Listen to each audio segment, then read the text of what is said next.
Katika programu hiyo tutakuwa tunawafundisha watoto na vijana kuanzia umri wanapokuwa watoto.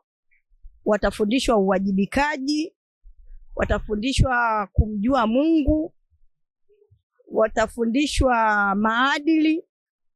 Ndio hasa programu yetu kubwa itakuwa imejikita hapo, kwa sababu changamoto nyingi hizi tunaziona zinatokea kwa sababu mtoto anakuwa hajui nini cha kufanya.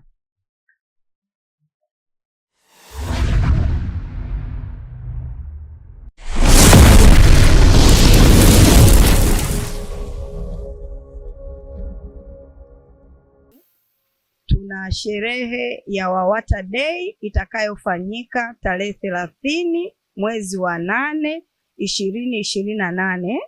Tutaanza na misa saa 2 kamili asubuhi na baadaye tutateremka ukumbini ambapo kutaanza na kifungua kinywa na baadaye kutakuwa kuna mada 3 ambazo zitaendelea. Mada ya kwanza itakuwa ni malezi ya kiroho, na ya pili ni ya afya, na ya tatu ni uchumi.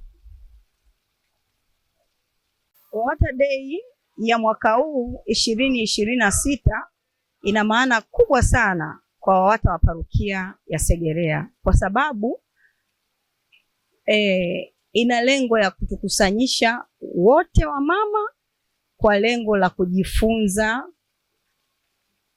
imani, malezi, maadili, uchumi na afya pia. Kwa hiyo WAWATA ya mwaka huu kumekuwa kuna tofauti kubwa sana na sherehe zingine za WAWATA ambazo tulikuwa tukizifanya, na tumezingatia mambo mengi sana,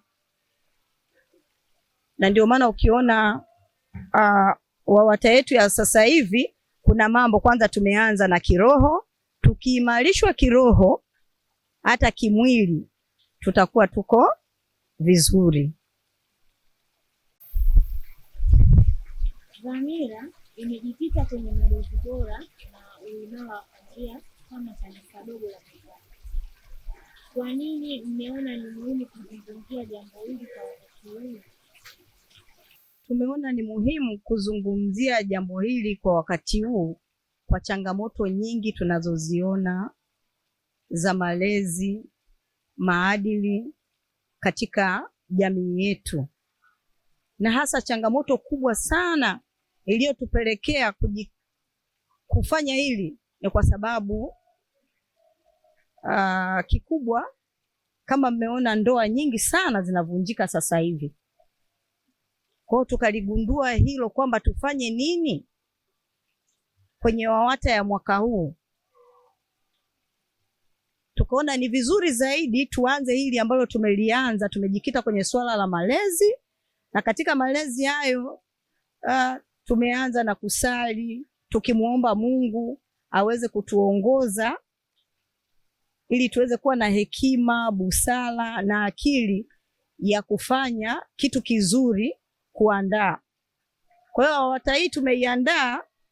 Kitu kikubwa ambacho tumekifanya, kikubwa ambacho kitakuwa ni cha historia, tutakuwa na uzinduzi ya programu ya malezi ya watoto na vijana.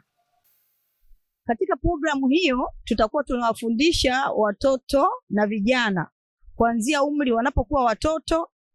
Watafundishwa uwajibikaji, watafundishwa kumjua Mungu, watafundishwa maadili. Ndio hasa programu yetu kubwa itakuwa imejikita hapo, kwa sababu changamoto nyingi hizi tunaziona zinatokea kwa sababu mtoto anakuwa hajui nini cha kufanya. Nafasi ya mwanamke katika kujenga kanisa na familia, mwanamke ana nafasi kubwa sana, kwa sababu anaanza toka nyumbani. Mama mama ukiwa unasali nyumbani na watoto watasali, kwa sababu utaweza kuwakusanya watoto wako mkasali pamoja. Hiyo ni nafasi moja kubwa ya mwanamke, kwa sababu malezi yanaanzia nyumbani. Malezi yanaanzia kwenye familia.